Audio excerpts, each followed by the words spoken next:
Hello friends, welcome to my channel pregnancy care with Megha. मैं मेघा आपका अपने चैनल में दोस्तों बहुत बहुत स्वागत करती हूँ। कैसे हैं आप लोग? आई थिंक सभी स्वस्थ होंगे और बहुत ही खुश होंगे।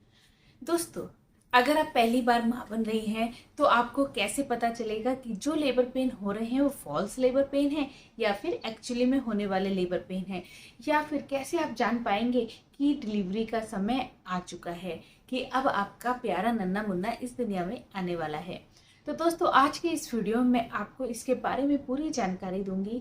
आज की इस वीडियो में हम बात करेंगे कि डिलीवरी होने वाली है तो आपकी बॉडी आपको क्या क्या सिम्टम्स देने लगती है। उससे पहले दोस्तों अगर आप चैनल पर पहली बार आए हैं तो चैनल को जरूर सब्सक्राइब कीजिएगा, लाइक कीजिएगा, कमेंट कीजिएगा और शेयर करना दोस्तों बिल्कुल भी मत भूलिएगा। दोस्तों, सबसे पहली चीज, अगर आपको ऐसा लगता है कि आपको एकदम से यूरिन बहुत ज़्यादा निकल रहा है और आपकी जो पेंटी लाइनें पूरी गीली हो चुकी है, या फिर फ्रेश होने आप जाते हैं तो एकदम से बहुत ज़्यादा पानी निकल रहा है, तो ये आपका यूरिन नहीं होता है, ये होता है एमनियोटिक फ्लूइड। जिस थैली में आपका बच्चा रहता है उसमें बहुत अधिक पानी होता है, और जब आपका डिलीवरी का समय नज़दीक आता है और बच्चे का वजन काफ़ी बढ़ जाता है, या फिर नॉर्मल वेट का भी अगर बच्चा हो, तो डिलीवरी का समय नज़दीक आने पर आपकी वाटर जो थैली होती है वो फट जाती है और एमनियोटिक फ्लूइड आपके यूरिन मार्ग से बहुत जल्दी जल्दी बाहर आने लगता है। तो आप समझ सकते हैं कि बस अब कुछ ही देर में आपका बच्चा इस दुनिया में आने वाला है। लेकिन आपको ध्यान क्या रखना है, अगर थोड़ा बहुत एमनियोटिक फ्लूइड बाहर आता है तो आप थोड़ी देर से भी जा सकते हैं, मतलब तैयारी आप करके रखें। आप रिलैक्स होकर, मतलब आपको हड़बड़ाहट नहीं लेनी है बहुत ज़्यादा, आप डॉक्टर के पास पहुँचें। लेकिन अगर आपको लग रहा है कि बहुत ज़्यादा एमनियोटिक फ्लूइड बहुत तेज़ी से निकल रहा है तो तुरंत बिना देरी के आपको डॉक्टर के पास जाना है, क्योंकि आपके गर्भ में एमनियोटिक फ्लूइड में ही आपका बच्चा रहता है, उसी से उसको सारे पोषक तत्व और ऑक्सीजन सब कुछ मिलता है। लेकिन क्या होता है कि जब एमनियोटिक फ्लूइड की कमी होने लगती है तो बच्चे को अंदर परेशानी होने लगती है, तो इसलिए ज़्यादा एमनियोटिक फ्लूइड निकलने पर तुरंत डॉक्टर के पास जाना चाहिए। दूसरी चीज़ है दोस्तों कि 35वें से 40वें हफ्ते के बीच अगर आपका बच्चा हेड डाउन कर लेता है तो आपको अपने जो पेल्विक बोन है उस पर काफ़ी दबाव महसूस होगा और आपको हल्का हल्का दर्द उठना शुरू हो जाएगा, और जो आपकी कमर से होकर आपके आगे तक पेट तक आ जाता है।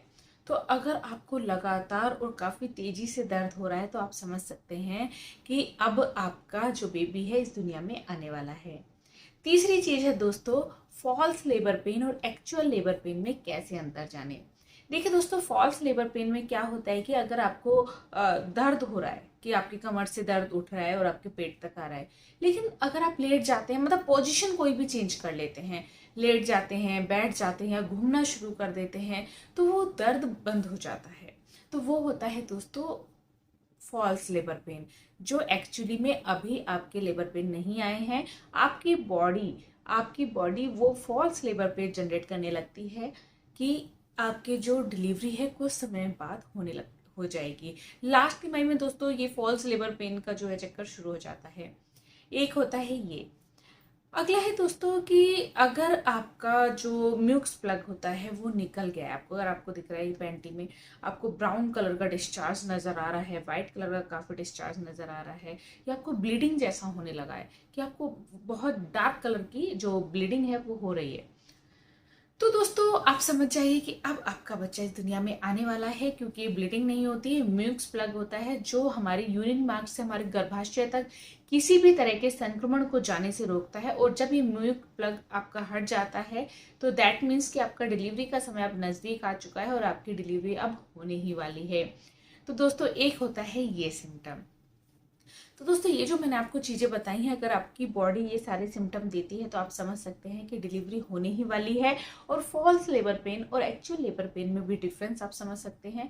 तो किसी भी चीज़ को लेकर आपको बहुत अधिक तुरंत परेशान नहीं होना है। अगर आपको लेबर पेन स्टार्ट भी हुए हैं तब भी यहाँ से आप रिलैक्स रहिए थोड़ा सा, और थोड़ी देर लेटिए। अगर लेटे हैं तो थोड़ा सा हल्का हल्का वॉक करना शुरू कर दीजिए।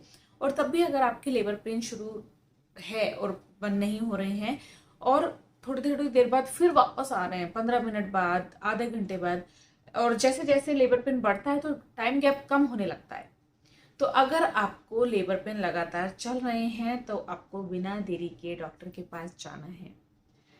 और हेड डाउन करने पर दोस्तों बच्चे की डिलीवरी नॉर्मल होने के जो चांसेस हैं काफ़ी हद तक बढ़ जाते हैं। तो दोस्तों ये थी वो चीज़ें जो आपको बहुत ध्यान रखनी है अगर आप पहली बार माँ बन रही हैं। कुछ चीज़ों में अंतर कर पाना मुश्किल होता है, तो उम्मीद करूँगी दोस्तों ये चीज़ें आप लोगों को अच्छी लगी होंगी। तो चैनल को ज़रूर सब्सक्राइब कीजिएगा, लाइक कीजिएगा, कमेंट कीजिएगा और शेयर करना बिल्कुल भी मत भूलिएगा। Thank you for watching pregnancy care with Megha. Thank you. नमस्कार।